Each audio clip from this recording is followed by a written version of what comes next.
Kabarnya Kak, Masya Allah. Alhamdulillah baik. Kakak gimana kabarnya, Kak?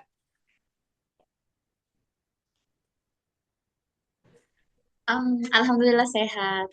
Kakak lagi di Turki ya sekarang, masih stay di sana. Iya. Oke.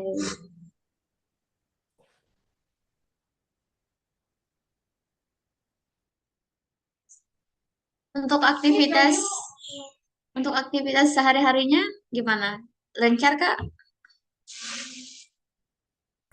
Alhamdulillah lancar. Ini lagi musim libur karena baru selesai Iya. ujian akhir semester kemarin. Jadi, Alhamdulillah lagi free. Tapi sekarang ini lagi di tempat kerja, jadi sempat-sempetin buat Zoom bareng Kazana Institute juga.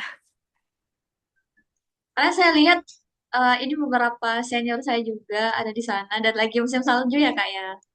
Iya, di beberapa kota lagi musim salju. Kemarin juga di Istanbul sempat turun salju beberapa hari doang. Di Istanbul itu lumayan jarang buat turun saljunya, tapi sekalinya turun itu bisa sampai sekolah libur gitu-gitu.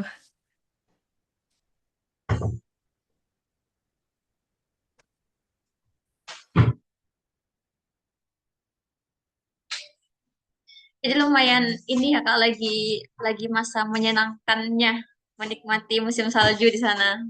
Iya benar. Oke. Ya mungkin eh, kita akan masuk ke sesi webinar. Sebelum itu saya buka dulu. Assalamualaikum warahmatullahi wabarakatuh. Waalaikumsalam warahmatullahi wabarakatuh.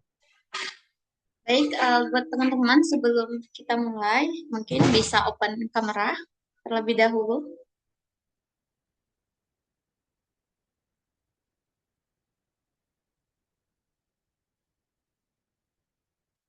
Kak Cecilia, bisa dengar suara saya?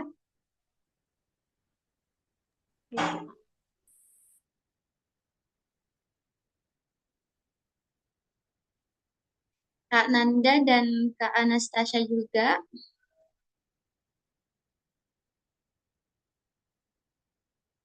Baik, saya lanjut ya. Selamat datang. Saya ucapkan di webinar Express Class mengupas tentang beasiswa dari Turki Buslari 2026. Ini yang diselenggarakan oleh Hazana Institute. Nah, di sini saya atas nama Nur Ilmi, insya Allah akan memandu jalannya webinar pada hari ini.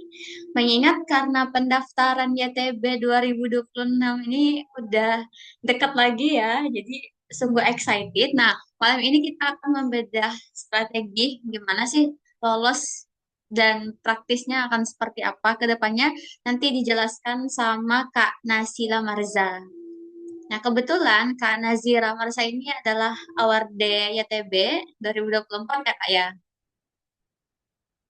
Iya betul Oke, Kak, Wardi 2024. award 2024 di Istanbul University sekaligus pengurus PPI di Turki. Masya Allah. Nah, selanjutnya kita masuk ke sesi materi aja ya Kak ya.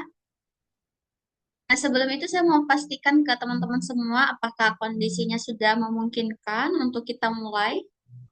Kak Anastasia.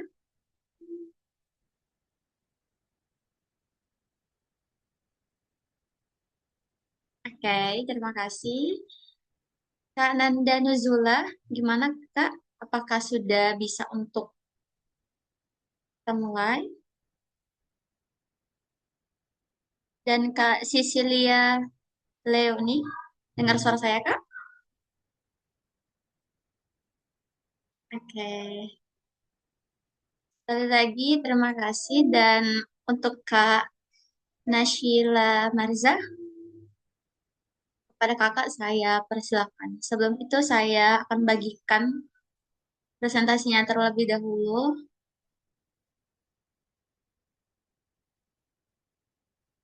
Kak.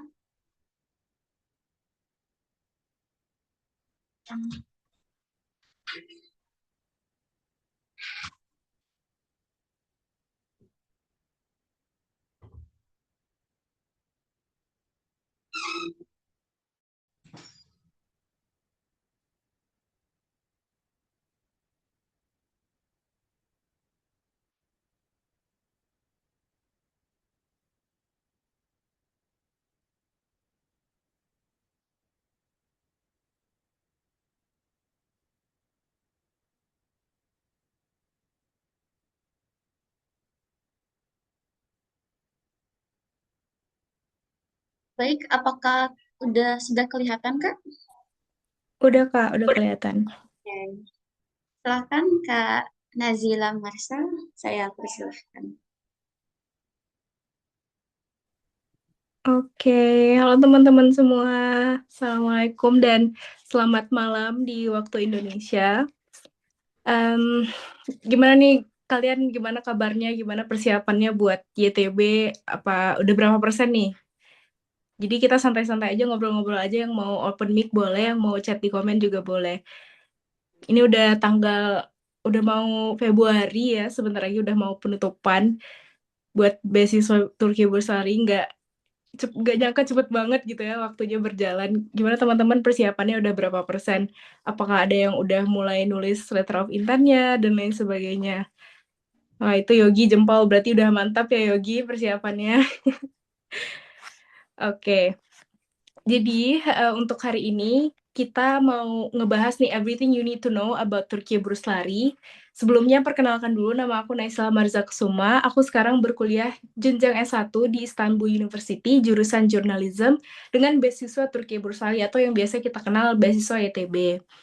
Nah, topik pembahasan kita ini hari ini kita akan mulai dari apa itu YTB, berkas-berkasnya apa aja yang dibutuhkan, siapa aja sih yang eligible untuk mendaftar, dan gimana cara menulis LOI sampai ke tips wawancaranya juga. Jadi tanpa lama-lama kita langsung mulai aja ya. Next slide, Kak.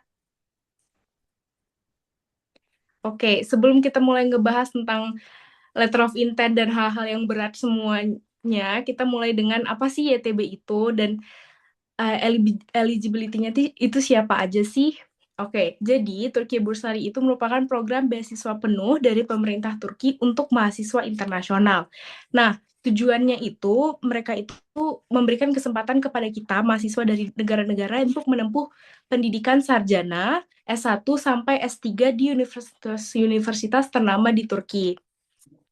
Tujuan dari beasiswa ini mereka itu juga untuk memperkuat hubungan budaya dan persahabatan antar bangsa.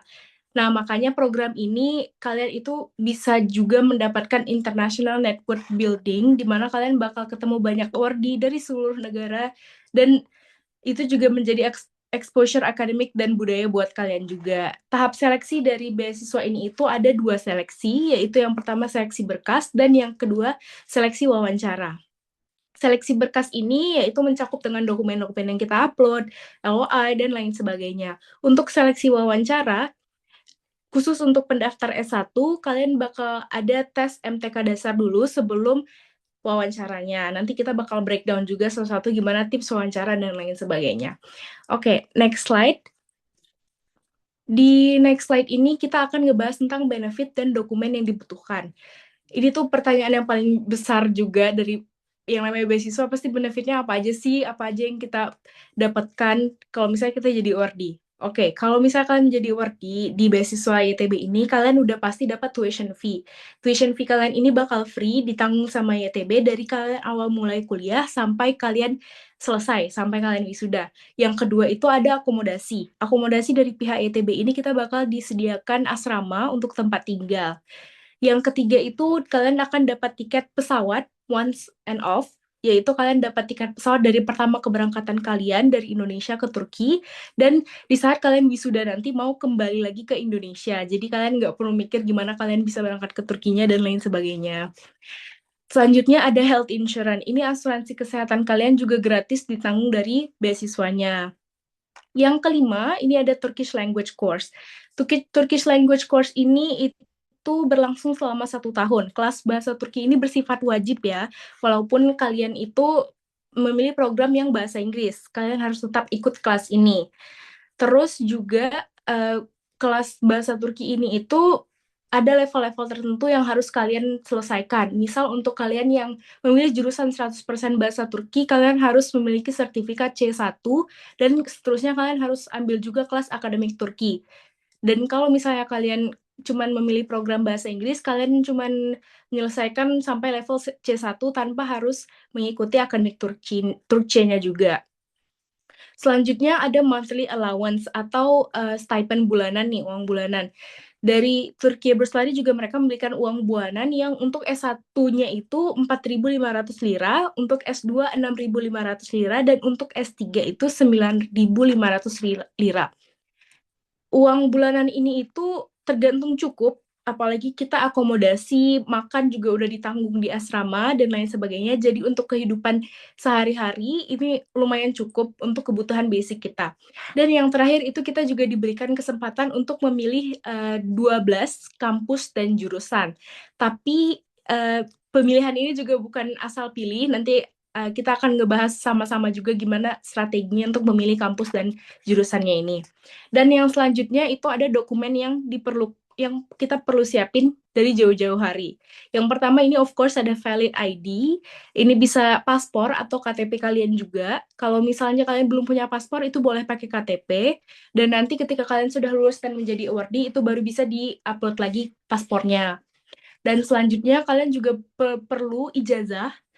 Ijazah ini yang menentukan kalau misalnya kalian sudah lulus. Tapi ada beberapa kasus nih, Kak, gimana kalau misalnya aku belum lulus dan aku akan lulus di uh, akhir bulan April atau bulan Juni nantinya. Itu kalian bisa mengupload surat keterangan lulus atau surat keterangan aktif kelas 12 yang akan lulus di tahun ini. Jadi itu bisa menjadi penggantinya. Tapi nanti di laman website ITB-nya juga, waktu kalian mengupload dokumen-dokumen ini, kalian bisa pilih kalau misalnya kalian masih ongoing di SMA, jadi dokumen ini nggak perlu untuk diupload. Selanjutnya ada certificate. Certificate ini bisa certificate awards atau pengalaman-pengalaman kalian. Selanjutnya ada transkrip. Transkrip ini kalau misalnya kalian masih SMA sekarang, kalian bisa menggunakan transkrip dari semester 1 sampai semester 5. Itu yang ada rata-ratanya juga. Kalau misalnya kalian udah lolos SMA, kalian juga perlu transkrip dari semester 1 sampai semester 6. Dan bukan transkrip yang ada di belakang ijazah. Transkrip yang di belakang ijazah itu dibedakan. Itu merupakan transkrip yang memang ada di ijazah kita gitu. Tapi kalau untuk YTB, kita tetap perlu untuk mengupload transkrip dari semester 1 sampai semester 6.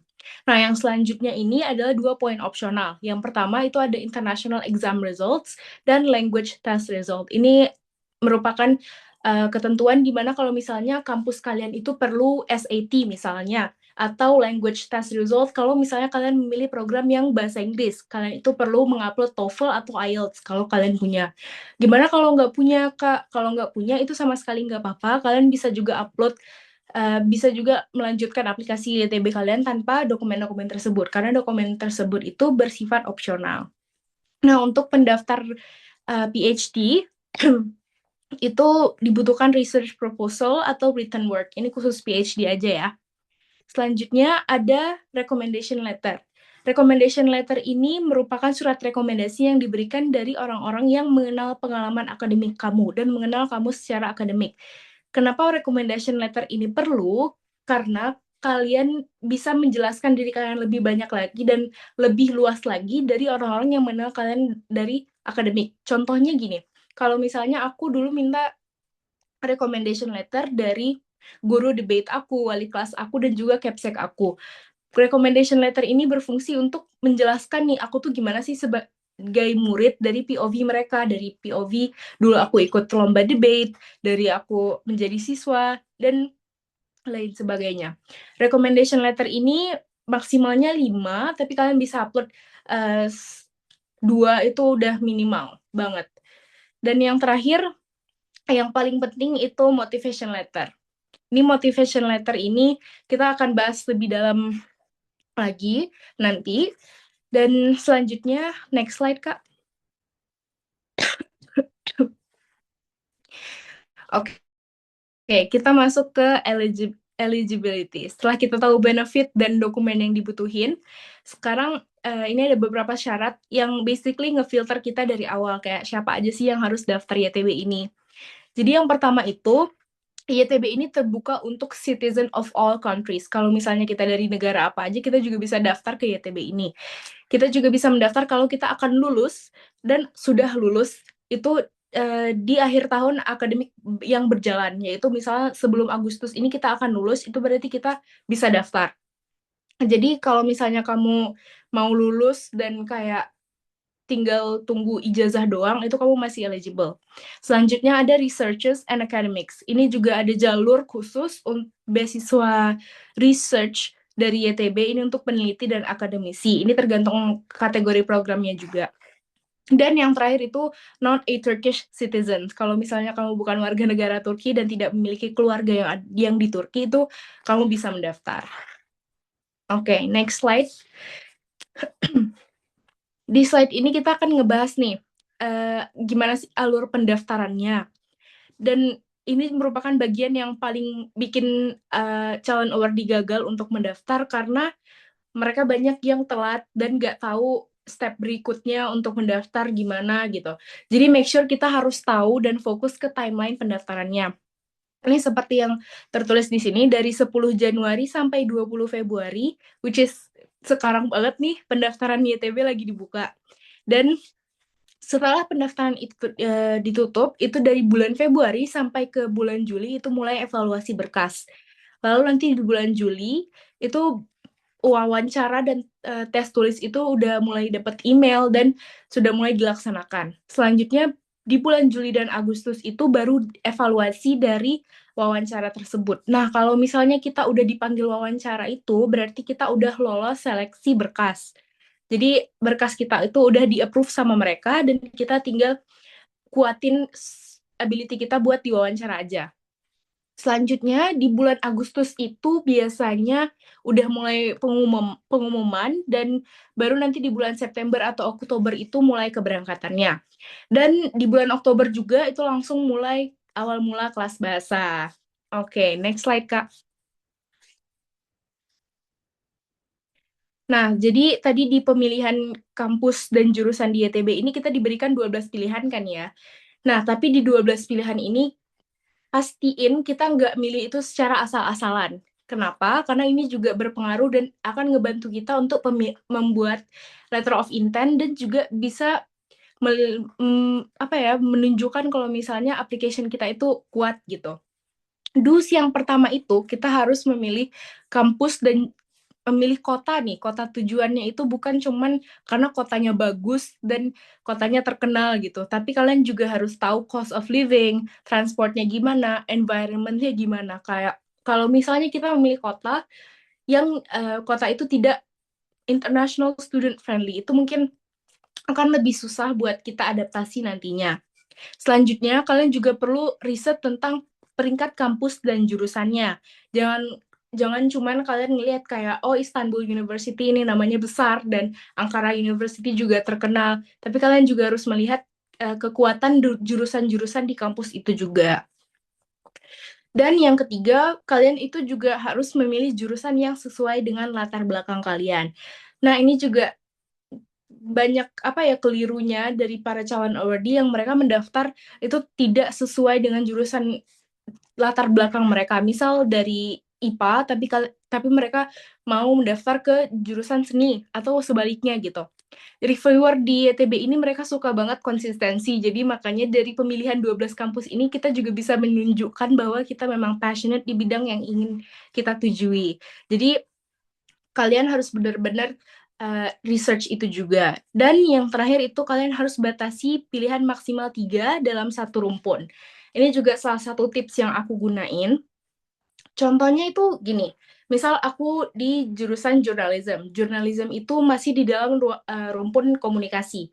Dulu waktu application YTB aku memilih maksimal 3 jurusan dan 3 jurusan itu aku urutkan ke 12-12-nya. Pilihan pertama sampai kelima aku itu journalism, ke-6 sampai ke-7 aku itu media and communication, dan ke-8 sampai ke-12 aku itu radio and television. Jadi itu masih dalam satu area yang sama. Selanjutnya, kita masuk ke don'ts-nya nih. Ini hal-hal yang perlu kalian hindari kalau misalnya kalian mau memilih kampus dan jurusan. Yang pertama, kalian memilihnya enggak strategis. Enggak strategis itu yang dimana kalian cuma ngikutin kayak, oh kampus ini terkenal, kampus ini kata orang bagus gitu. Jadi kalian memilihnya tanpa riset dan kayak cuman milih aja karena kata orang gitu. Nah, itu patut untuk dihindari banget karena nanti juga kalian bakal kesusahan untuk menulis motivation letter, kalian bakal kesusahan untuk adaptasi di kota tersebut gitu. Kalau misalnya jurusan kalian juga tidak sesuai dengan minat kalian, nanti di motivation letter kebaca banget kalau misalnya kamu tuh nggak apa ya connect di jurusan yang emang kalian tuju gitu. Jadi make sure untuk memilih jurusan yang berhubungan. Nah, jurusan yang tidak berhubungan itu contohnya gini. Tadi kan kita udah ngebahas nih, kita harus memilih maksimal 3 jurusan di dalam satu rumpun. Pastikan kita nggak milih 3 jurusan di rumpun yang berbeda-beda. Atau misalnya 12 jurusan di 12 jurusan yang sangat berbeda-beda. Misalnya aku mau milih kedokteran, tapi aku mau milih jurnalistik juga. Oh, tapi kayaknya peternakan seru nih gitu. Akuntansi juga aku kayaknya punya bakat. Nah, itu bakal bingung banget sih, apalagi untuk reviewernya, untuk kita sendiri, untuk menulis LOI-nya juga pasti kebingungan banget.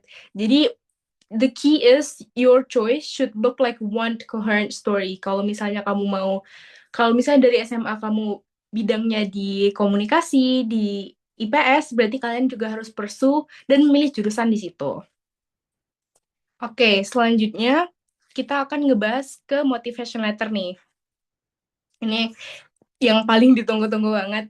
Ini ada beberapa step-step yang aku lakuin untuk menulis motivation letter, yaitu yang pertama, research, yang kedua itu writing process, yang ketiga drafting, dan yang keempat finishing up.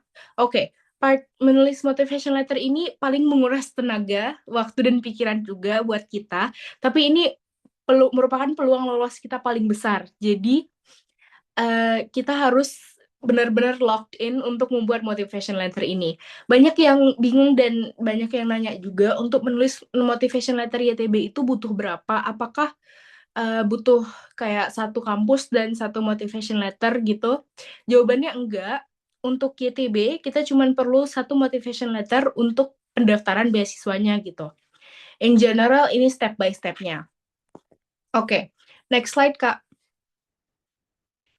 Sebelum aku lanjut ngejelasin nih, kayak step by step-nya itu sebelum aku ngejelasin semuanya, aku mau nanya dulu ke teman-teman. Di slide sebelumnya aja Kak, nggak apa-apa. Aku mau nanya dulu ke teman-teman, kalian boleh raise hand atau kalian boleh on mic juga. Pernah nggak sih kalian ngelihat page Word kalian itu kosong karena kalian nggak tahu mau nulis LOI dari mana, nggak tahu mau mulai apa, mau nulis apa, dan kalian bingung harus diisi apa aja sih motivation letter itu.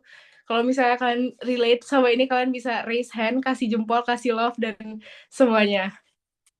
Oke, Anastasia, Yogi.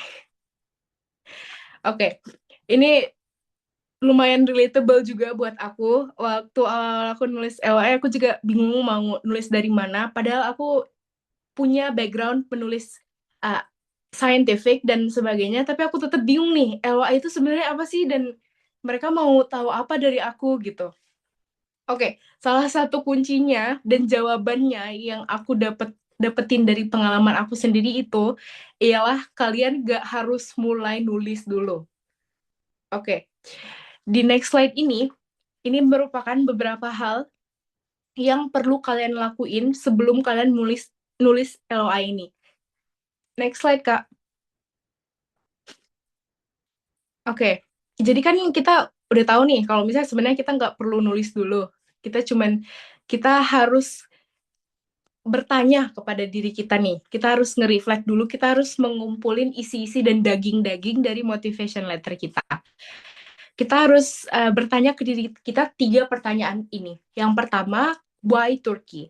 Kenapa Turki? Apa konteks yang relevan dengan bidang kita? Misalnya mungkin di Turki ini memiliki research yang bagus, environment yang bagus, dan fokus di bidang kita yang sangat bagus, itu juga kalian bisa jadi jawaban kalian dan bisa menjadi turning point kalian kenapa kalian pilih Turki. Dan yang kedua, kalian harus tahu juga kenapa kalian memilih spesifik program ini. Kenapa jurusan ini? Apa yang mau kamu cari, skill set apa yang mau kamu improve, dan karir apa yang mau kalian luaskan nanti ke depannya. Dan yang terakhir, pertanyaan ketiga yang perlu kalian reflect, yaitu why me? Di bagian ini paling penting sih menurut aku, kayak emang kenapa sih aku tuh paling kredibel untuk menjadi awardee di beasiswa ini gitu. Ini yang bikin kalian beda dari awardee yang lain. Ini di sini kalian bisa mikir nih pengalaman-pengalaman, achievement kalian, project yang udah kalian lakuin ini, apakah ini bisa ngebantu kalian menjadi awardee yang kredibel buat beasiswa ini. Nah, terus setelah kita nge-reflect 3 pertanyaan itu, kita juga bisa gather experience kita. Misal di academic, awards, volunteer, dan lain sebagainya. Tapi ingat, kita jangan ngasal list aja achievement kita harus juga ngesaring mereka dan pilih yang benar relevan dengan jurusan yang kita pilih gitu. Terus selanjutnya yang terakhir, ini juga yang tadi udah aku ulang, kita harus nge-research program yang kita tuju. Kita harus cek apakah kurikulum dan value programnya ini align sama motivasi kita gitu. Karena nanti di saat penulisan motivation letter itu, kita juga perlu menunjukkan bahwa kita memang mau di program ini. Karena tadi motivation letter itu cuma satu untuk semua jurusan dan semua kampus yang kita pilih, jadi make sure dia itu general tapi bisa limit ke jurusan yang kita pilih gitu. Next slide. Di next slide ini kita akan ngebahas langsung nih. Oke, kita udah mengumpulin materi-materi dan ngumpulin isi-isi dari semua motivation letter kita. Sekarang kita masuk ke tahap penulisan. Untuk ke tahap penulisan ini, ada struktur yang memang aku gunain juga untuk menulis motivation letter, yaitu hook, body 1, body 2, and body 3, lalu closing. 5 ini yang paling simple, tapi memang agak bingung kalau misalnya kita belum terbiasa menulis essay.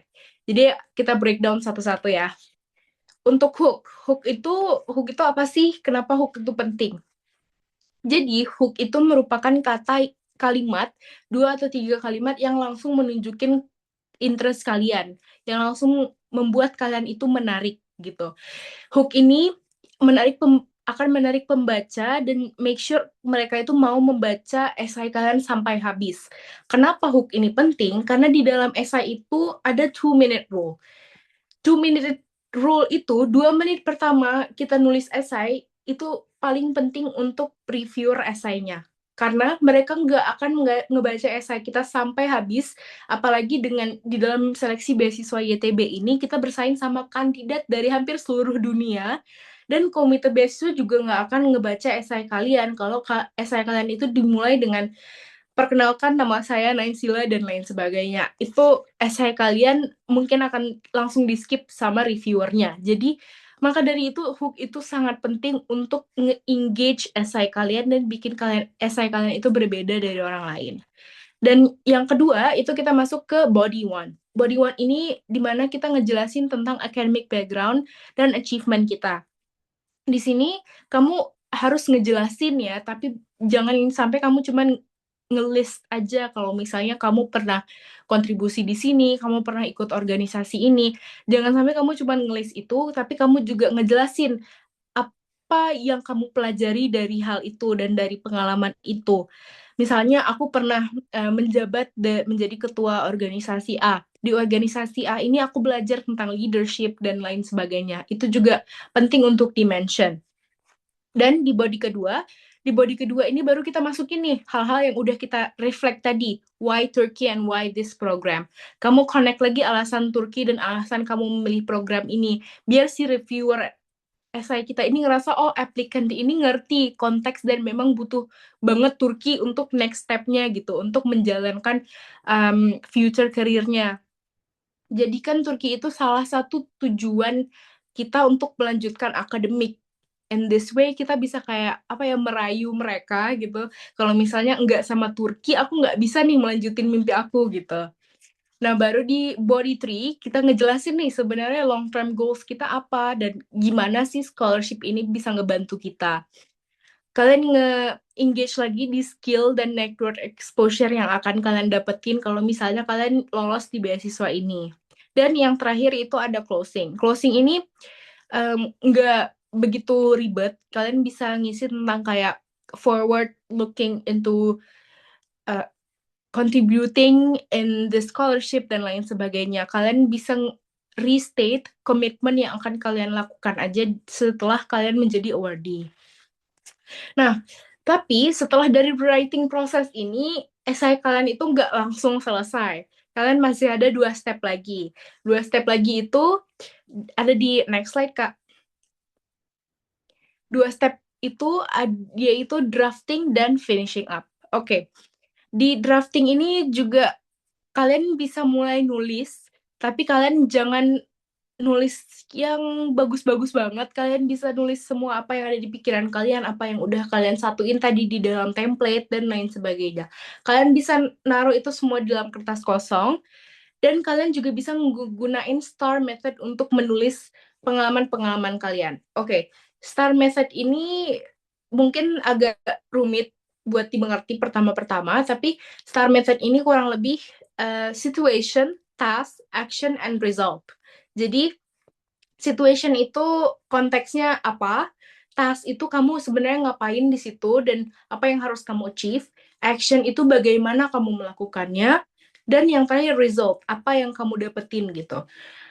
Kalau aku kasih contoh ini, misal aku dulu ngegunain STAR method ini untuk ngejelasin kalau misalnya aku mengikuti lomba esai tentang sejarah Turki. Situationnya itu aku mengikuti lomba itu. Dan tasnya aku harus ngejelasin nih gimana sejarah Turki dari masa keruntuhannya sampai ke masa modern yang sekarang. Dan action aku mencari research dan juga sumber-sumber dari berbagai macam sumber, dan aku menulis esainya itu, dan resultnya aku menang esainya dari berbagai research yang aku lakukan. Dengan cara ini, kalian bisa ngejelasin pengalaman kalian lebih detail, dan esai kalian itu jadi lebih personal. Dan yang terakhir, kita masuk ke tahap finishing up. Oke. Finishing up juga tahap yang paling penting menurut aku di esai. Kenapa? Karena kita menulis esai itu tentang diri kita sendiri, tapi kita nggak tahu nih, menurut pandangan orang, apakah yang kita tulis itu udah relevan gitu, apakah udah bagus. Jadi makanya di tahap finishing up itu butuh banget proofread.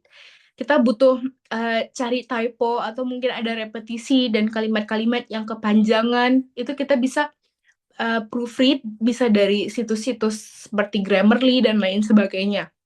Selanjutnya juga kita perlu perbaiki grammar dan struktur kalimatnya. Ini juga biar flow-nya itu lanjut, dan nggak mungkin nanti kalian kayak lompat dari kalimat yang pertama ke kalimat yang kedua gitu. Jadi biar flow-nya smooth dan esai kalian itu beneran padat gitu. Yang ketiga, itu kalian bisa minta feedback nih. Minta proofread dari orang-orang. Misal kalian bisa juga minta proofread ke guru kalian, bisa ke teman-teman kalian, atau bisa ke wardi-wardi yang sebelumnya. Proofread ini dan feedback ini tuh paling penting karena different eyes always realizes mistakes that we don't realize. Jadi kalian make sure untuk minta proofread ke orang, bahkan di esai-esai yang kita kira udah oke banget, tapi di mata orang ini kayaknya ada yang kurang nih. Nah, itu merupakan poin plus juga, kita bisa improve dari berbagai POV. Dan yang terakhir, ini kita juga harus ngecek panjang tulisan yang sesuai aturan di TBBS atau di websitenya ITB. Di websitenya ITB ini mereka ada maksimal 3.000 karakter. Jadi make sure kalian bisa menggunakan 3.000 karakter itu dan bisa menjelaskan diri kalian di situ. Itu nggak harus maksimal banget 3.000 karakter. Pokoknya esai kalian itu bisa menjelasin kalian dan bisa menjelasin kenapa kalian mau ke Turki gitu. Nggak perlu maksimal banget, tapi kalau bisa maksimal lebih bagus. Oke, next slide kita akan ngebahas nih, kalau misalnya kita udah lolos ke tahap berkas, tahap LOI dan lain sebagainya, itu kita akan langsung masuk ke tahap interview. Dan itu berarti berkas-berkas yang kita upload dan LOI yang kita udah tulis dan lain sebagainya itu udah lolos seleksi. Kalau kamu dipanggil interview, berarti fokus kamu sekarang itu untuk ngekuatin performa kamu di interview aja. Nah, banyak banget wardi-wardi atau calon wardi yang gugup dan takut di seleksi interview karena mereka nggak bisa prediksi nih pertanyaan-pertanyaan interviewernya gimana dan mereka bakal nanya apa ke kita. Common question dari interview itu bisa dibilang template banget, kayak ya pasti yang pertama mereka bakal nanya, tell us about yourself, kenapa kamu mau Turki dan kenapa kamu milih program ini.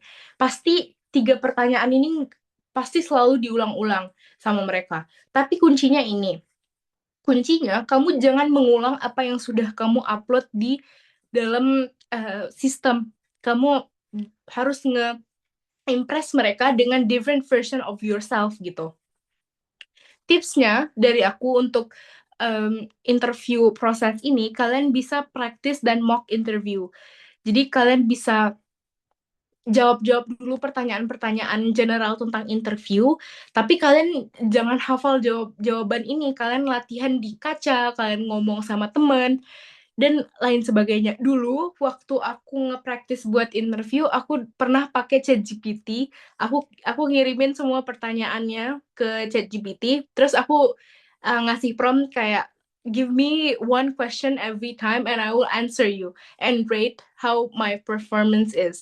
Dan this way aku nggak harus ngomong sama teman. Kalau dulu aku malu ya ngomong sama teman atau sama guru dan lain sebagainya. Jadi aku cuma ngomong sama AI untuk ngelatih interview aku gitu. And it actually works. Aku beneran bisa ngelatih interview aku dengan voice note chat GPT doang, tanpa aku gugup di depan orang gitu. Dan yang kedua itu tips dari aku untuk stay calm dalam interview. Pasti kita gugup dan kayak kita takut gimana nih mereka bakal nanya apa aja dan lain sebagainya. Justru kita harus kelihatan santai supaya mereka nggak nanyain ke kita yang bikin kita makin gugup gitu. Dan yang terakhir itu always be yourself. Kayak jangan jangan menjadi orang lain dari application yang udah kita upload. Banyak juga yang uh, banyak juga yang gugup banget nih tentang kayak mereka bakal nanya apa aja ya kalau misalnya aku ngejelasin tentang diri aku itu gimana ya gitu. Ini pro tip dari aku juga, kalian bisa ngedirect flow-nya interview itu dengan pertanyaan tell us about yourself. Ini tuh yang aku lakuin sendiri tanpa aku sadar waktu aku interview. Jadi pasti mereka kan nanya nih, tell us about yourself. Jawaban template dan jawaban yang paling general pasti kita akan ngejawab I'm Naisila, I'm from Indonesia, and I graduated from this high school and blah blah blah. Itu jawaban pertama yang muncul di kepala kita. Tapi sebenarnya jawaban itu udah ada di dalam application form kita dan mereka sebenarnya nggak mau tahu lagi tentang itu. Mereka mau tahu versi kalian di luar dari application-nya. Jadi, aku menggunakan pertanyaan tell us about yourself ini untuk mengatur arah interviewnya. Aku nggak sekedar jawab my name is bla bla bla. Waktu mereka nanyain itu ke aku langsung ngejawab I'm someone who is very passionate in everything I do. That's why my motto in life, where passion leads, success follow. And ever since I was a kid, I was always being surrounded by media. And when I was in high school, I got the chance to participate in a Young Journalist Fest, where I created a journalist videography project that leads me to be the most favorite winner. This experience has shaped me and my interest into pursuing my degree in journalism major. This way, kalau misalnya aku jawab seperti itu, pasti pertanyaan selanjutnya yang akan muncul dari interviewer itu mereka pasti nanya ke aku tentang project aku kan, tentang apa yang aku pelajari dari project itu, apa yang aku lakuin di project itu. Aku pasti sudah mengantisipasi pertanyaan ini. Jadi, dengan cara ini aku nggak bakal gugup lagi nih kalau dalam interview. Waktu interview kemarin aku secara tidak sadar melakukan ini dan dari situ aku dapat nih ternyata kuncinya ini untuk pede di dalam interview. Kamu harus bisa ngedirect flow of interviewnya. Oke, next slide Kak.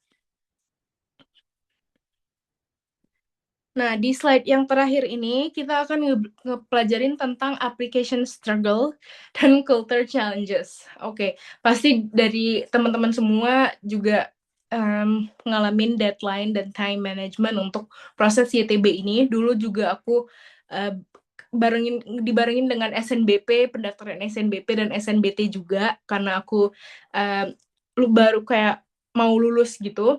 Jadi ini pasti bakal susah buat time managementnya, buat ngurus dokumen-dokumennya yang lumayan banyak dan juga lumayan dulu waktu aku persiapan YTB ini aku lumayan lack of resources. Jadi waktu application time aku dulu aku coba bikin apa ya time schedule gitu. Aku coba kasih time ke diri aku dan kasih waktu yang tertata. Kalau misalnya di minggu pertama ini aku harus siapin dokumen A, aku harus siapin surat rekomendasi, aku harus siapin motivation letter di minggu ke berikutnya gitu. Jadi this way aku nggak bakal keteteran nih kalau misalnya aku ketinggalan deadline dan lain sebagainya. Dan juga dulu waktu aku daftar YTB itu, unfortunately I don't get a lot of resources. Aku kayak cuman dapet video-video dari YouTube yang nggak lumayan up to date, yang itu video-video lama banget. Jadi aku juga lumayan kesusahan di situ. Tapi untungnya sekarang udah lumayan banyak banget platform-platform yang nge-share tentang beasiswa YTB dan juga banyak awardee-awardee yang sekarang udah ngebantu para calon awardee yang lain juga. Jadi aku saranin juga buat teman-teman buat nge-reach out ke awardee-awardee dan nanya ke mereka juga. Dan waktu awal aku ke Turki itu juga pasti aku ada cultural challenges-nya. Di sini apalagi mereka tidak menggunakan bahasa Inggris sehari-hari dan bahkan English yang basic aja itu mereka susah banget. Jadi waktu minggu dan awal bulan pertama dan bulan kedua itu lumayan susah. Apalagi aku masih mulai kelas bahasa yang kayak cuman belajar angka doang. Jadi aku masih bisa belum komunikasi yang perfect ke mereka gitu. Terus buat ngurus berkas administrasi dan lain sebagainya itu juga uh, lumayan challenging, apalagi it's the first time buat living abroad dan apalagi kuliah gitu ya, pasti agak shock diri ini. Jadi buat tipsnya juga, if you prepare yourself dari jauh-jauh hari dan if you prepare your mental for this, itu pasti kalian bisa nge-manage semuanya. Jadi planning is the best thing to do for me. And we have come to the end of our session. Kita udah sampai di ujung sesi ini. One message that I would like to share is that scholarship is not for the best of the best. They are for those who dare to dream. So, jangan nunggu untuk menjadi perfect candidate. You should be the perfect candidate. Jadi, buat teman-teman semangat untuk application YTB-nya. Terima kasih juga. If you have any question, feel free to ask. And yeah, aku kembaliin ke Kak Nur.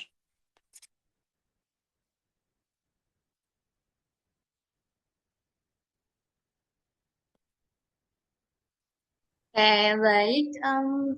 Terima kasih banyak Kak Nashila Marza. Sungguh meaningful ya. Dan pasti teman-teman juga ini benar-benar exciting banget.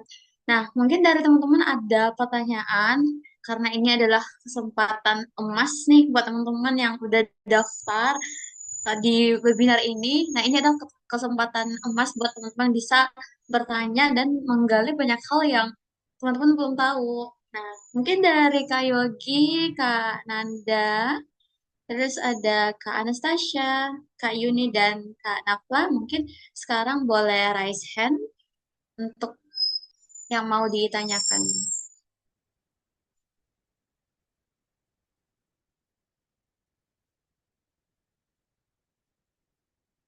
Oke, pertama dari Kak Yogi Ferdianto. Boleh, Kak?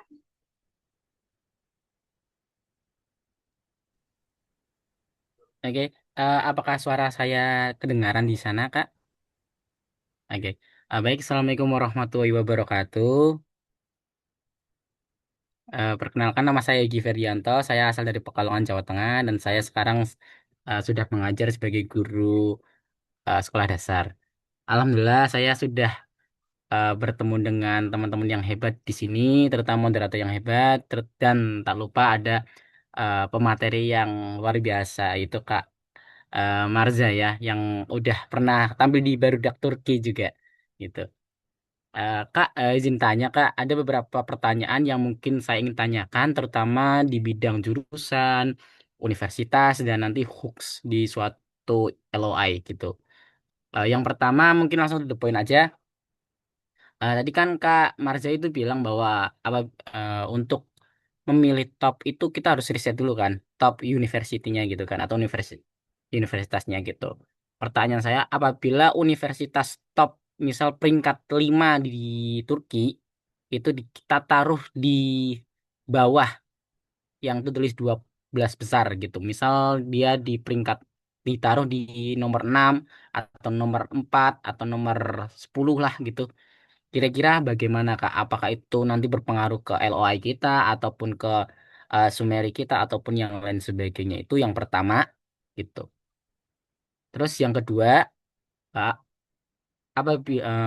pertanyaan yang kedua itu adalah apabila latar belakang itu kita berbeda dengan jurusan kita sebelumnya seperti itu. Contohnya saya sendiri itu adalah apa itu sarjana matematika, pendidikan matematika, dan saya passionnya itu di bidang guru sekolah dasar, di bidang matematika juga.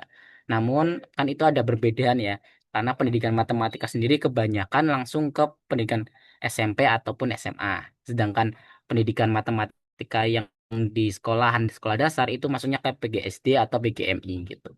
Jadi itu ada perbedaan gitu. Nah, itu kan masih serumpun gitu. Kiranya itu masih diperbolehkan atau tidak ya, Kak? Itu yang kedua. Yang ketiga itu adalah hooks. Ya, di hooks ini ada dua cabang pertanyaan, yaitu apabila eh, yang pertama, apabila hooks itu bisa eh, eh, oh ya, apabila hooks itu kiranya bisa nggak sih dimulai dari suatu permasalahan di tingkat mungkin provinsi ataupun daerah kita ataupun yang lain sebagainya gitu. Karena hooks itu setahu saya eh, kebanyakan adalah keresahan diri kita, terus adalah apa yang ingin kita sampaikan dengan benar gitu, apa yang kita rasakan gitu. Nah, terus yang terakhir adalah boleh nggak saya tahu hooks Kak Marza itu gimana gitu. Contohnya aja kalau semisal dibolehkan.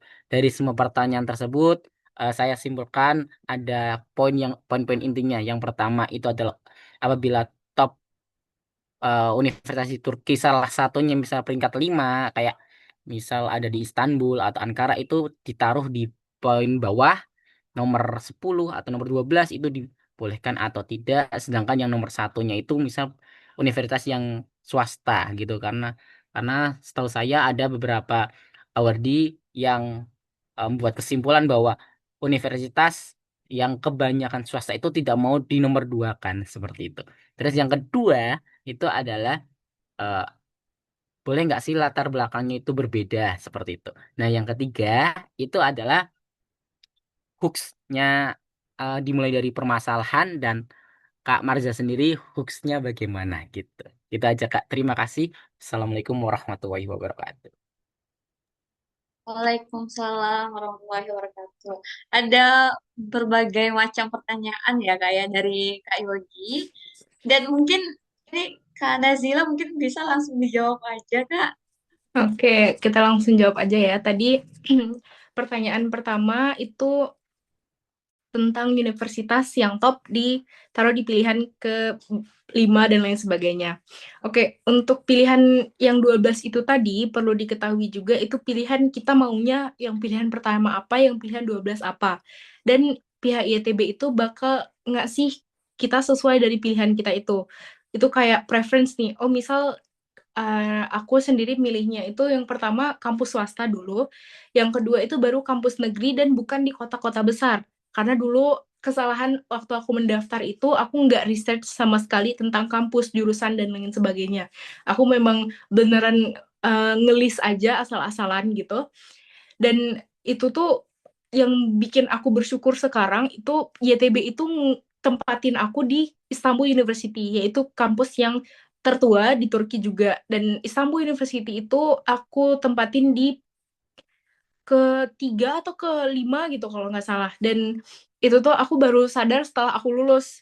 Dan ternyata kampus yang aku tempatin di nomor pertama itu ternyata tidak terlalu bagus daripada kampus-kampus yang aku tempatin di bawah-bawah gitu. Nah, jadi bisa disimpulin kalau misalnya emang kita mau kampusnya itu, misalnya di kampus swasta tadi kata Kak Yogi, itu kalau memang Kak Yogi maunya di kampus swasta itu nggak apa-apa. Tapi kalau mau tetap cantumin kampus negeri kayak Istanbul University atau Ankara itu juga nggak apa-apa banget. Itu nggak mempengaruhi nilai dan performa dan lain sebagainya.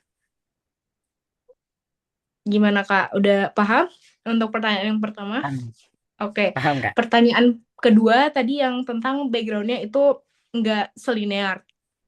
Itu menurut Nai sendiri itu backgroundnya masih di dalam satu rumpun yang sama Kak, dan itu masih bisa daftar dan nggak ada permasalahan yang besar juga di situ. Jadi bisa juga nanti dijelasin di dalam LOA-nya Kakak, ngejelasin kalau misalnya Kakak bidangnya di sini tapi Kakak lebih interest di sini gitu. Kalian Kakak juga bisa ngejelasin di situ. Untuk hook juga tadi pertanyaan tentang hook, hook itu bisa banget merupakan keresahan kita dan permasalahan yang ada. Hook itu juga bisa data atau apa pengalaman pribadi. Untuk hook yang Nay pakai sendiri waktu LOI itu Nay pakai pengalaman pribadi. Dulu itu Nay nulis wait, agak lupa. Ntar kita lihat dulu ya. Dulu itu Nay nulis tentang permasalahan media di Turki ini yang kurang transparansinya gitu. Dan dibandingin dengan bagaimana di Naya juga pengen di Indonesia itu transparansi medianya seperti di Turki, di mana di Turki itu mereka punya law yang ngejelasin kalau misalnya media agensi-agensi media yang menyebarkan informasi-informasi palsu itu akan dikenakan hukuman penjara kalau nggak salah. Oke, ini bakal di-share screen dulu sebentar ya. Izin share screen? Ya, Kak. Iya Kak.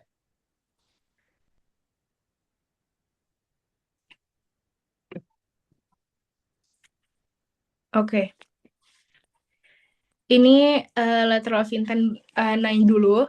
Ini langsung mulai hook-nya tentang personal experience. Ini bisa dibaca juga kalau misalnya mau jadi referensi. Langsung ngejelasin kayak what is this media. Ini beneran kejadian dulu waktu SMA.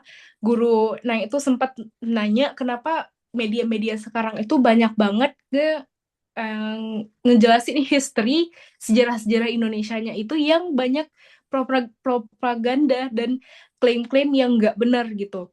Dan dari situlah makanya Nai berintensi untuk melanjutkan kuliah di Turki dan mau membuat agensi media yang mengedepankan transparansi.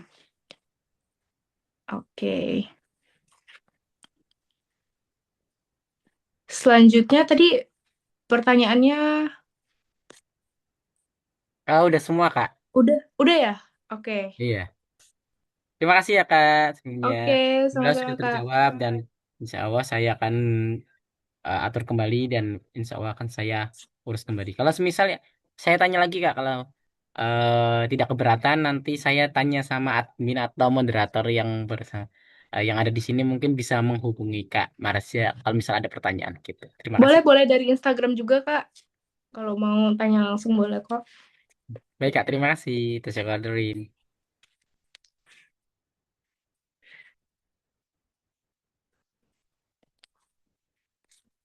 Baik, hmm, tadi dari Kak Yogi udah terjawab ya pertanyaannya, Kak.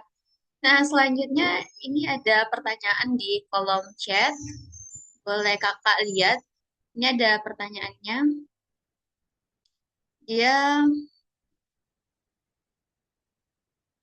nah ini dari Kak Anastasia Shapira.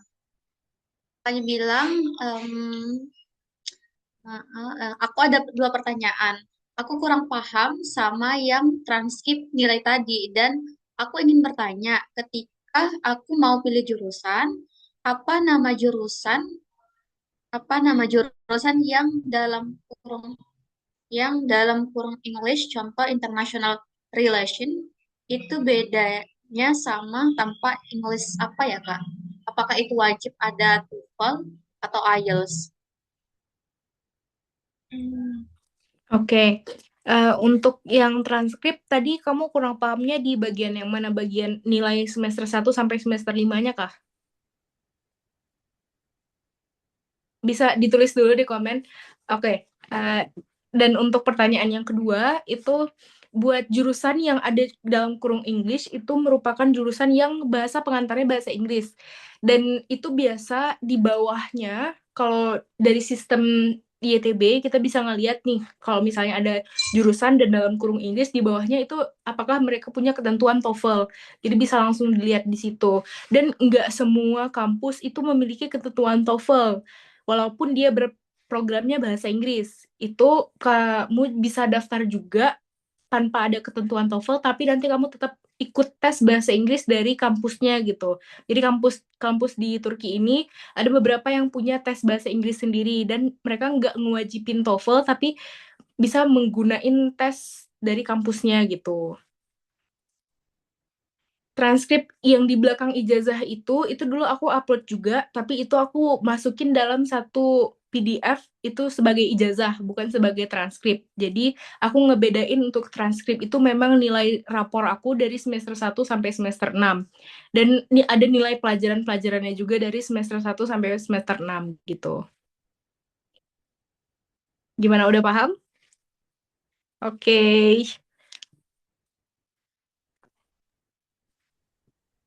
Baik, dari Kak Anastasia Shafira mungkin udah paham ya Kak ya. Nah selanjutnya dari peserta yang lain,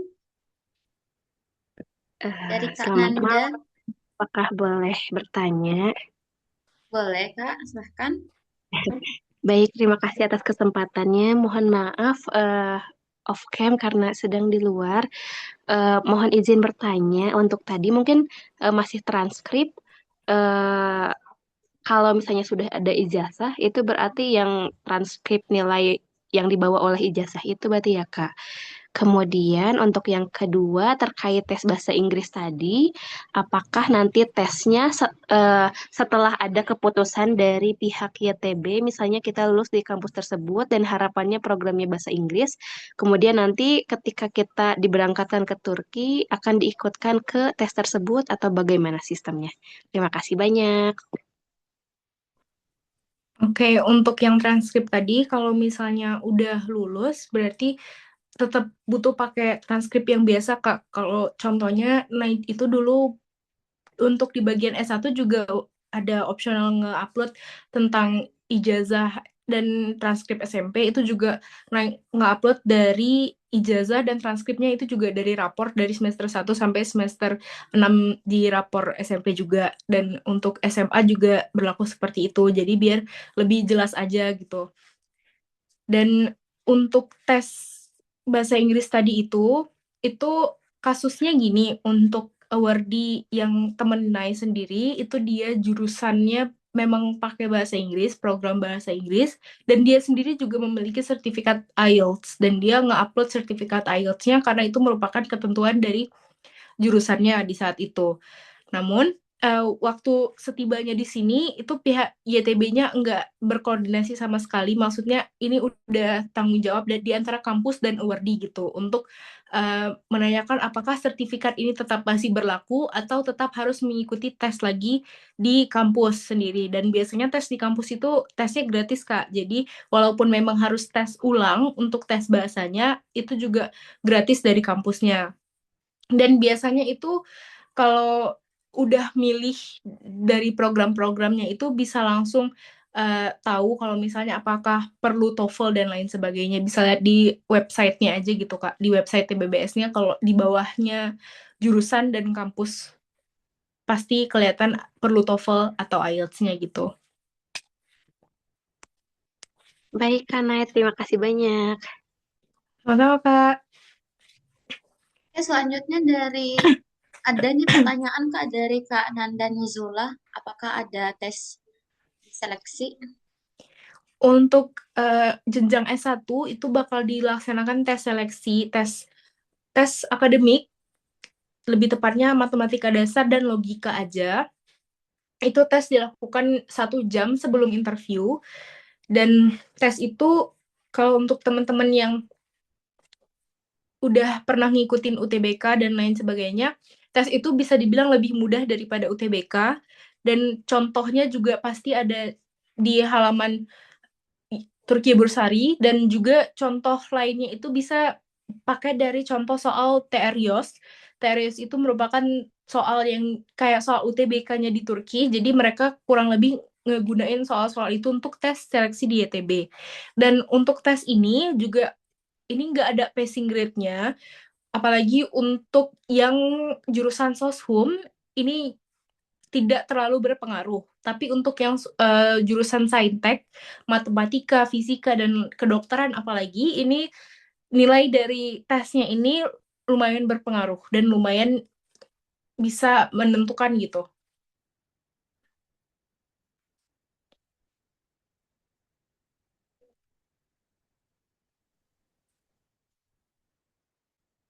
Terima kasih, Kak. Bagaimana Kak Nanda Nizula? Apakah sudah paham?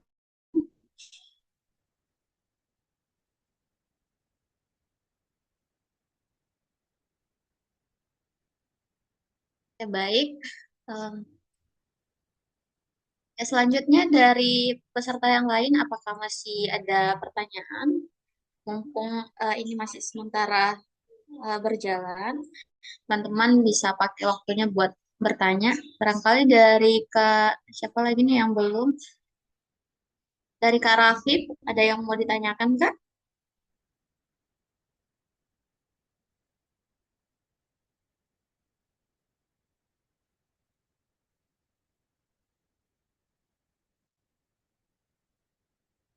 Dari pertanyaan Kak Napla, Kak Azia. Per- Pertanyaan aku belum dijawab.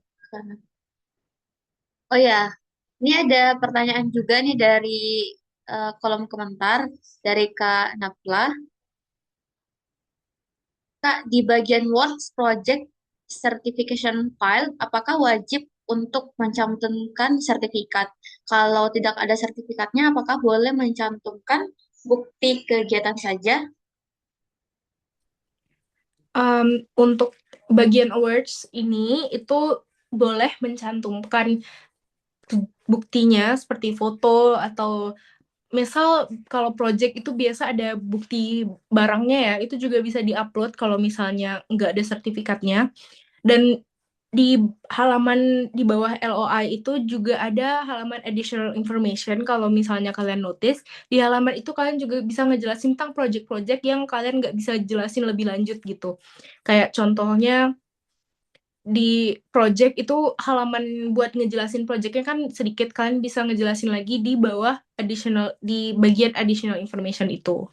Jadi nggak apa-apa kalau misalnya nggak ada sertifikatnya, bisa dipakai, bisa pakai buktinya aja. Baik, dari Kak, ah, dari Kak Nafla udah paham ya Kak ya? Nah, dari teman-teman yang lain, apakah masih ada pertanyaan? Entah itu seputar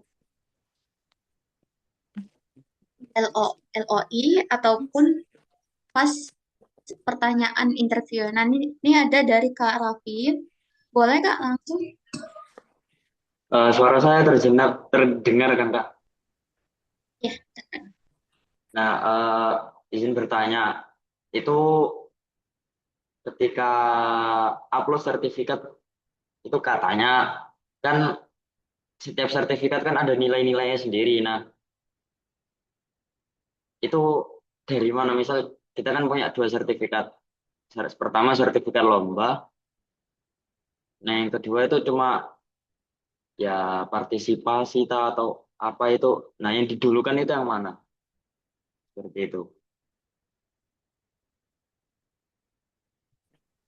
Oke, untuk sertifikat itu lebih bagusnya untuk nge-upload sertifikat lomba dan kejuaraan dan lain sebagainya. Tapi kalau misalnya cuma ada sertifikat partisipasi dan sertifikat appreciation dan lain sebagainya, itu juga bisa diupload sebagai bukti keaktifan. Jadi nggak ada yang harus didahulukan gitu. Itu juga bisa ngebantu profile kita buat di TBBS-nya nanti. Kalau di sistem di YTB-nya gitu, Kak. Jadi nggak ada pendahuluan dan nggak ada yang mana yang paling penting gitu.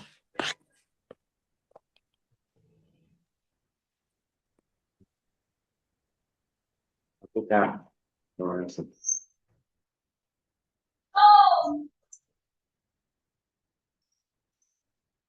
Baik. Bagaimana Kak Rafif? Udah paham? Sudah Kak, sudah.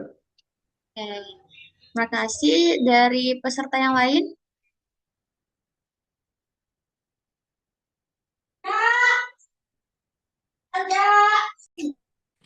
Ini di kolom komentar ada yang nanya rekomendasi univ buat Saintek. Jadi univ Saintek itu yang paling bagus di Turki itu ada METU. METU itu kalau nggak salah di Ankara, dia Mechanical Engineering, apa ya, kepanjangannya pokoknya dia METU di Ankara. Dan Ankara University juga bagus, dan buat jurusan-jurusan Soshum itu bisa di Istanbul, di Sakarya juga itu merupakan kota yang banyak awardee dari Indonesia, apalagi pelajar-pelajar dari Indonesia lumayan banyak di situ. Dan iya sih, itu sih Ankara sih lumayan bagus untuk Saintek.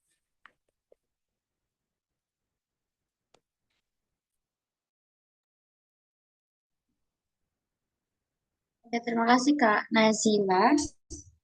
Dari Kak Nanda Nazula gimana Kak?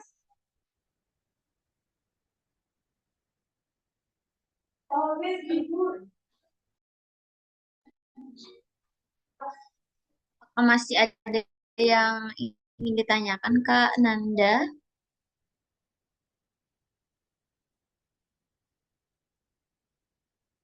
Oke, sembari menunggu respon dari Kak Nanda, dari peserta lain boleh silahkan raise hand. Kalau misalkan ada yang belum jelas untuk bisa ditanyakan kembali.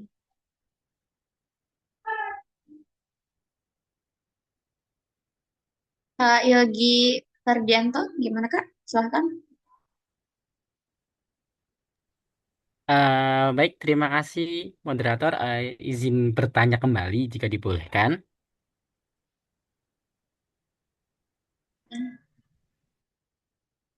Izin bertanya Kak, mengenai apa ya namanya ya? Bentar dulu. Oh, lokasi. Nah, untuk lokasi sendiri kan saya kan rencana saya adalah minat di Sakarya University Kak. Yang mana itu lingkungannya itu mungkin sudah saya riset dan lain sebagainya, dan di situ ada 557 mahasiswa Indonesia yang sudah belajar di Sakarya University. Gitu baik yang ada wardi ataupun mandiri gitu. Pertanyaan saya, penting nggak sih Kak kita harus riset lokasi dan eh, di sana itu kota-kotanya misal seperti apa? Contoh kalau misal di Kak Maria kan katanya Istanbul ya. Sedangkan yang Istanbul itu menurut saya sendiri kota yang pertama kali dikunjungi di Turki.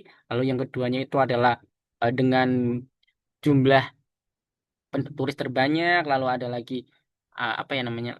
eh, mungkin harganya di sana mahal, culture shocknya juga di situ gitu. Beda dengan kayak Cerepasa ataupun di Serek apa ki di bursa ataupun di yang lainnya gitu kan. Nah, kiranya itu kita harus benar-benar uh, riset nggak Kak di situ? Apakah orang-orang di situ juga baik-baik atau malah ada kriminalitas yang sangat tinggi ataupun gimana Kak gitu? Baik Kak, terima kasih Kak. Oke, untuk seputar kota ini butuh banget buat riset, apalagi kayak tadi Kak Yogi bilang di Sakarya itu memang terkenal dengan kota yang cukup banyak mahasiswa Indonesianya juga, dan dibandingin daripada Istanbul, Istanbul juga kota besar, kehidupannya juga harga-harganya, living cost-nya juga nggak bisa dibandingin apple to apple sama Sakarya pastinya. Jadi kalau misalnya Kak Yogi ini orangnya slow living nih, nggak yang uh, hidup di keramaian banget, itu mungkin Sakarya, Bursa, dan Ankara itu cocok. Tapi kalau untuk Istanbul itu mungkin kurang cocok buat Kak Yogi, apalagi dengan kehidupannya yang ya 11-12 sama Jakarta gitu. Itu juga perlu diperhatiin. Dan untuk culture dan orang-orangnya sendiri, seperti yang udah Nay jelasin tadi nih, di berbagai kota itu tuh culture di Turki juga beda-beda. Kalau misalnya memilih kota-kota besar, kita bisa lebih beradaptasi sama mereka dan bisa setidaknya bisa berkomunikasi sedikit-sedikit sama mereka dengan bahasa Inggris karena mereka lumayan terexposure dengan turis-turis, apalagi di Istanbul gitu. Tapi kalau misalnya kita memilih kota-kota kecil, kota-kota yang memang jarang didatangi turis, itu komunikasi di awal-awal dan beradaptasinya mungkin agak lebih susah karena mereka tidak memiliki basic atau dasar bahasa Inggrisnya. Tapi itu balik lagi nih ke Kak Yoginya gimana kalau misalnya memang dari segi akademiknya juga Sakarya itu pilihan yang terbagus, itu nggak masalah sih Kak menurut Nai. Apalagi kita juga bakal ada kelas bahasa dan lain sebagainya. Jadi masalah bahasa itu juga bisa ditaklukin. Jadi seperti itu ya Kak. Baik, Kak. Nanti saya pertimbangkan kembali dan saya analisis kembali gitu ya Kak.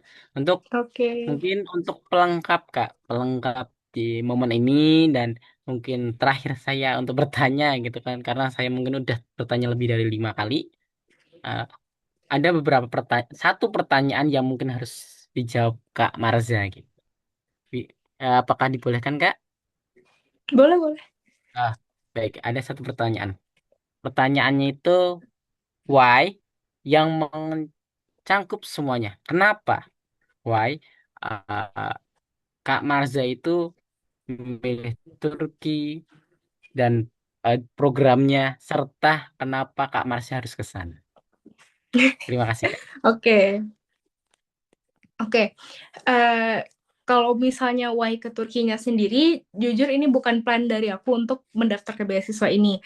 Dari dulu itu memang udah mempunyai keinginan untuk sekolah ke luar negeri, tapi mengingat peluang-peluang beasiswa yang ada itu kebanyakan untuk S2 dan S3. Jadi untuk S1 itu biasanya ada di negara seperti Turki, Romania, Hungaria, dan lain sebagainya. Dulu juga selain dari beasiswa Turki Buslari ini, sempat ngedaftar ke beasiswa Romania dan beasiswa Hungaria, tapi belum berjodoh dan lebih berjodohnya ke Turki gitu.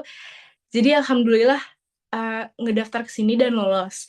Dan why jurusan journalism, jurusan media, dari SMP lebih tepatnya itu memang udah grow up di lingkungan media, udah sering berorganisasi, berkompetisi di lingkungan media. Selain dari media juga sebenarnya passionnya ada di international relation, tapi passion ini itu lebih bisa dicangkup di dalam journalism juga nih, dimana journalism juga ngebahas tentang culture dan luang lingkupnya juga besar gitu. Jadi dulu itu nge-research jurusan ini beneran bikin bingung banget, apalagi dua-dua hal yang emang paling sering dilakuin. Dulu juga sering ikut lomba debate dan lain sebagainya, tapi di satu sisi juga sering ikut scientific paper, esai, dan fotografi. Jadi ini merupakan dua personality yang berbeda tapi sama gitu. Dan pada akhirnya keputusan jatuh kepada journalism dan ruang lingkup media karena juga berdasarkan karir dan prospek kerjanya juga nantinya. Terus apalagi tadi why-nya? Why beasiswa kah? Why Turki? Why jurusan? Masih off mic-nya Kak Yogi? Maaf Kak. Kenapa Kak Marza gitu harus ke sana gitu? Oke. Di esai kemarin itu Nai nulisnya specifically kenapa why me itu dengan alasan bahwa tidak ada kandidat-kandidat yang memiliki passion dan background yang memang seperti background yang kuat di bidang ini seperti Nai gitu. Dengan background yang dulu itu pernah ikut journalism fest, itu merupakan background yang paling mendukung menurut Nai untuk ke jurusan ini. Jadi setiap application itu pasti punya satu pedang kuatnya yang bisa bikin reviewer yakin kalau misalnya kita pasti ini awardee yang cocok buat mendaftar ke beasiswa ini. Dan buat Nai itu pedangnya itu ialah di kompetisi Journalism Fest. Di situ Nai juga ngejelasin nih ke mereka apa aja yang udah Nay dapetin dan apa aja yang bisa bikin Nay itu perfect worthy for this major gitu, apalagi dengan scholarship. Dan untuk ngekuatin application itu waktu interview, Nay juga berkesempatan buat ngejelasin projectnya lagi sama interviewer. Nay ngenunjukin nih ke interviewernya kalau misalnya ini project yang aku buat dan aku berkomitmen untuk melakukan project-project seperti ini lagi ke depannya. Dan ini juga yang bikin aku menginspirasikan aku untuk melanjutin karir aku di bidang jurnalism gitu. Baik Kak, terima kasih Kak. Oh iya Kak, Kak Marza itu surat rekomendasinya dari luar negeri kah? Supervisor dari luar atau dari guru atau kepala sekolah? Dulu mengupload 4, kalau nggak salah, ya 4 surat rekomendasi. Yang pertama dari kepala sekolah, terus yang kedua dari wakil kepala sekolah di bidang kesiswaan, dan yang ketiga itu ada wali kelas, yang keempat itu ada supervisor di English debate. Jadi keempat orang ini memiliki perspektif yang berbeda terhadap diri kita. Ini itu bikin application kita lebih luas lagi gitu. Jadi ada yang memiliki POV tentang bagaimana kontribusi Nay di debate, bagaimana kontribusi Nay di kelas, dan juga bagaimana performa Nay sebagai siswa di sekolah gitu. Baik Kak, terima kasih. Sama-sama. Saya izin mencatat ya Kak ya, Oke, boleh. motivasi saya untuk ke depan. Dan Bismillah tahun ini 4 kali dan insya Allah tahun ini akan lulus. Amin. Amin.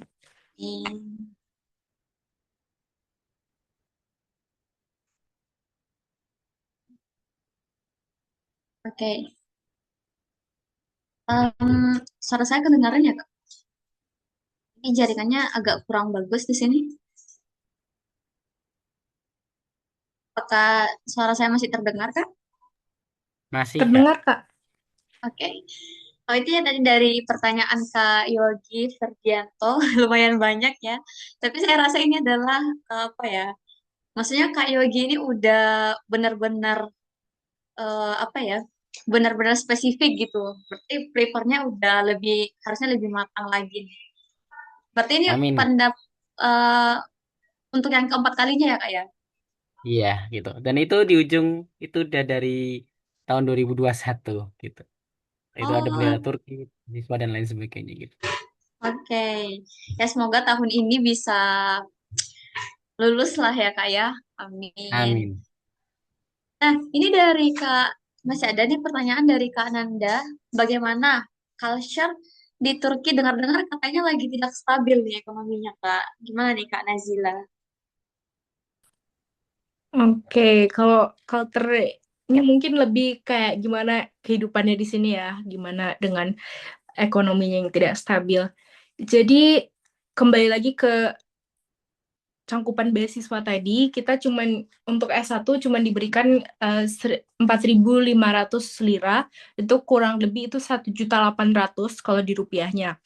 Kalau di rupiah itu memang nominal yang lumayan sedikit ya, dan dibandingin beasiswa-beasiswa luar negeri lainnya, itu pasti beasiswa Turki agak lebih dikit nih daripada beasiswa lain. Tapi dengan cangkupan akomodasi, makan, dan semuanya termasuk asuransi kesehatan, itu uang 4.500 Turkish lira itu lumayan cukup untuk kehidupan sehari-hari. Apalagi transportasi di sini mereka memberikan diskon kepada pelajar, dan diskon tersebut juga sangat membantu, apalagi buat makan dan lain sebagainya itu udah di asrama. Jadi untuk di kehidupan sehari-hari, apalagi di Istanbul ya, di kota yang lumayan living cost-nya lumayan tinggi, itu cukup. Jadi pengaruhnya bisa dibilang memang kerasa, apalagi di harga makanan dan lain sebagainya meningkat. Tapi balik lagi kepada kayak cara hidup gitu sih. Kalau misalnya Nay sendiri itu kurang jajan di luar dan lebih seringnya makan di asrama, walaupun awal-awal itu agak culture shock sama makanan-makanan Turki yang sangat berbeda ya sama kita. Tapi ya Indian itu bukan masalah yang sangat besar bagi kita sebagai mahasiswa.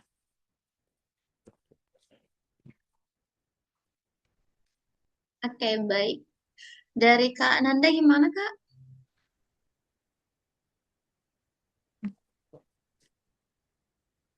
Sembari menunggu respon dari Kak Nanda dari peserta lain. Nah, ini masih ada pertanyaan dari Kak Yogi. Kak, apakah tadi yang Kak Marza sebut yaitu mengenai why me tentang Kak Marza yang ikut lomba, apakah dimasukkan ke dalam LOI di closing? Iya, pengalaman lomba itu tetap dimasukin di dalam LOI, tetap dijelasin juga di LOI kalau misalnya ini tuh merupakan pengalaman lomba ini merupakan titik balik di mana yang bikin Nah itu pengen nge-pursue di jurusan jurnalism gitu, ngelanjutin karir di jurusan jurnalism. Jadi ini bisa jadi statement closingnya gitu. Kalau misalnya apa semua yang udah kita tulis ini ngebentuk kenapa alasan kita mau milih ke Turki gitu sih Kak. Dan di bawah LOI kan juga ada additional information di situ. Nah ngejelasin lagi projectnya bagaimana, siapa yang uh, menghadiri projectnya dan siapa aja yang menjadi pemateri di situ, belajar apa aja, dan project bagaimana yang Nai ciptain gitu. Jadi di bagian additional information itu Nai tegasin lagi tentang project ini. Ya, baik. Dari Kak Yogi gimana, Kak? Oke. Nah, dari teman-teman yang lain, Kak Hasya mungkin sama Kak Rafif.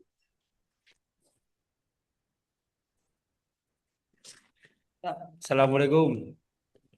Waalaikumsalam. Kak, izin bertanya nih. Misalnya kayak data-data dari untuk data-data dari proyeknya kayak wawancara, LI sama CV-nya gitu. Bisa boleh disebutkan datanya, Kak? Detailnya, Kak, saya.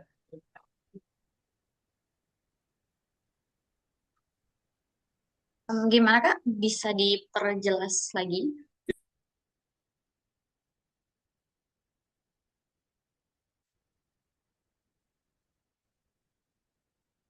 Kak Hasya?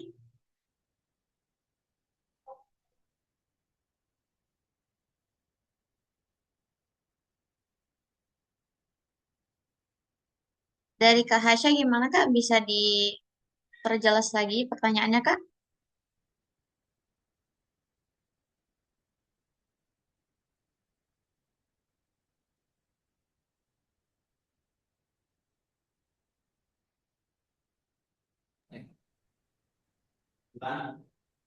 Ya, Kak, jadi gini, Kak. Maksudnya teman saya ini begini, Kak. Eh, Proyeknya Kak Nay yang di LOI itu kalau boleh tahu apa ya? Biar kita ada gambaran, Kak. Ya, kira-kira gitu, Kak. Oke, untuk projectnya itu project journalism fest itu bikin video wawancara gitu. Dan sebenarnya di dalam LOI itu nggak begitu dijelasin, cuman dibilang aja kalau misalnya pengalaman di dalam journalism fest itu yang bikin Nay itu pengen lanjut ke bidang journalism. Lalu baru nanti dijelasin lagi di additional information gitu.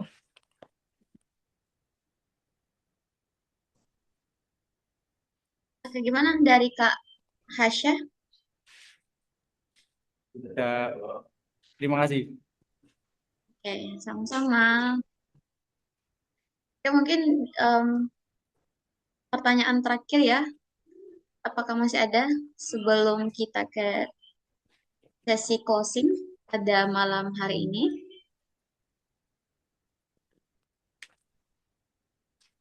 Kak Rafiq, Kak Nanda, ataupun Kak Yogi? Boleh, Kak?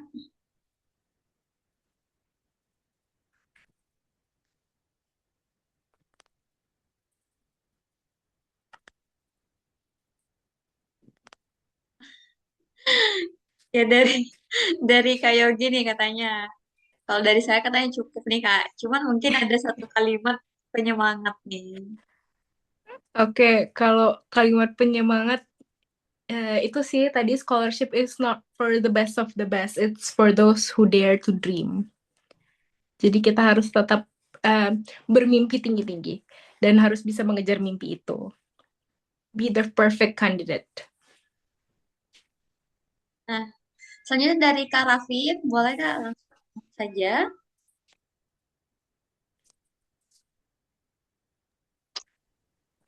Izin bertanya lagi. Rekomendasi rekomendasi universitas untuk jurusan di bidang kesehatan.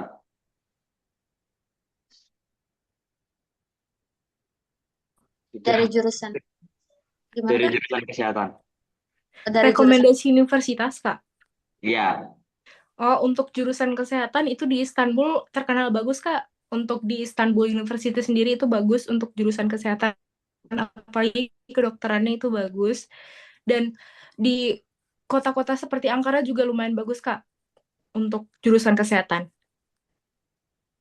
Kota-kota yang terkenal besar seperti Istanbul, Ankara, dan Kocaeli itu lumayan bagus. Kalau untuk jurusan selain kesehatan, jurusan-jurusan yang apa ya, kayak istilahnya hype atau terkenal di Turki lah, itu apa? Jurusan yang paling diminati itu International Relation di Turki atau hubungan internasional. Itu biasanya di kampus Ankara, sama juga ada jurusan teknik seperti computer engineering, mechanical engineering, atau teknik fisika, itu juga rata-rata di Ankara. Itu biasa kampus yang diminati, yang paling banyak awardee-nya. Ada juga awardee di jurusan hukum, itu di Konya, lumayan banyak juga. Terus ada di jurusan ilahiyat atau jurusan agama Islam, itu juga ada beberapa di kampus Istanbul, di kampus Ankara dan Isparta. Untuk jurusan bisnis dan itu bisnis, ekonomi, manajemen dan lain sebagainya, itu rata-rata bagus di Universitas Istanbul, di Eskişehir, dan di Sakarya juga bagus. Di jurusan International Relation juga di Sakarya bagus, Kak. Ketika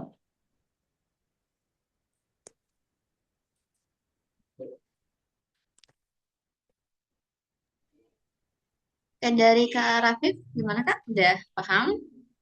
sudah. Terima kasih, Kak. Sama-sama. Nah, mungkin eh, sudah cukup ya untuk ya Kak. Mungkin sudah cukup ya untuk sesi mentoring pada hari ini. Nih teman-teman, semoga kedepannya bisa lulus semua, bisa proof. Apalagi dari Kak Yogi yang udah 4 kali. Kalau dari saya itu pasti ada jalannya dan asal tidak berhenti aja nih Kak. Nah, ada banyak teman-teman yang bisa saling support satu satu sama lain dan saya pun ada banyak ada banyak teman ya Kak ya. Maksudnya kayak kita daftar karena kan kalau posisi saya sendiri udah lulus S1 dan sekarang lagi menuju S2. Nah, itu udah banyak banget cerita yang Ilmi dapat kalau pasti ada masa di mana mungkin kita nggak lulus tapi asal jangan berhenti aja gitu. Oke, mungkin boleh kita abadikan momen bersama untuk kali ini dengan foto bersama. Boleh open kamera nih Kak. Kak Rafif, Kak Hasya, atau Kak Nanda.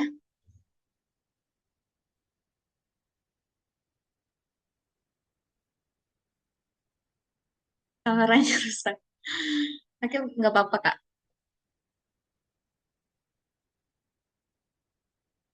Ya, ya. Saya hitung ya Kak ya. Satu, dua, tiga.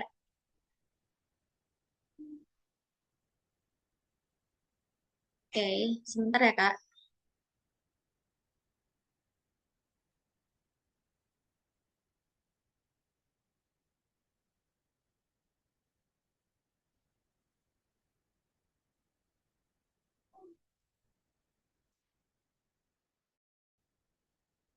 Oke, boleh satu kali lagi. Bentar, saya hitung mundur. 3, 2, 1. Oke.